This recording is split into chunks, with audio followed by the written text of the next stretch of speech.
Bom dia, com a paz do Senhor Jesus. Evangelho de Marcos, capítulo 6, a partir do 33, declara assim: Tirando-o à parte de entre a multidão, pôs os dedos nos ouvidos e, cuspindo, tocou-lhe na língua. E, levantando os olhos ao céu, suspirou e disse: Efatá, isto é, abre-te. O texto em questão fala de um episódio quando Jesus estava em Decápolis, uma região que tinha 10 cidades, e foi-lhe levado um homem surdo e gago que não falava fluentemente.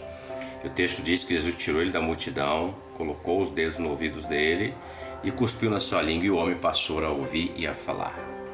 Olhando para esse verso, eu aprendo o seguinte e medito com você. Nós precisamos sair muitas das vezes de meio da multidão, porque a multidão é barulho, é confusão. Multidão não faz com que o homem não consiga ouvir o Senhor. Faz com que o homem apenas escute a multidão, o barulho, as palavras negativas, aquilo que diz que não vai dar certo, não vai acontecer, que Jesus não é Salvador, entre outras coisas. É a multidão.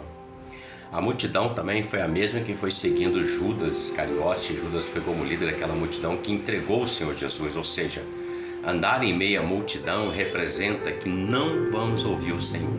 Estaremos fadados ao erro, a ouvir apenas a voz da multidão. Mas veja, o texto diz que Jesus tirou aquele homem de meio da multidão, afastou ele da multidão. Depois que ele afastou dessa multidão, ele coloca o dedo no ouvido dele e cospe na língua dele. E o homem ouve e fala fluentemente. Ou seja, quando Jesus entra, a primeira coisa que ele faz é nos afastar da multidão, dos problemas, das falácias, das coisas que afastam e que impedem o homem de ouvir o Senhor, a sua palavra, e conhecer a sua verdade. E aí o homem passa a ouvir fluentemente, e o que ele ouve, ele passa a falar. Ele passa a testificar aquilo que o Senhor fez na vida dele, anunciando a palavra do Senhor, anunciando que Ele é Deus. E é Deus tão tremendo e poderoso que ama você, ama a mim, e tem toda uma eternidade reservada para todos aqueles que amam e esperam nele. Afastemos da multidão e ouçamos a voz de Deus, porque a voz de Deus é mansa, suave e delicada, e ela fala ao profundo da nossa alma. Reflita sobre isso. Que Deus te abençoe. Que você tenha um ótimo dia com a paz do Senhor Jesus. Amém?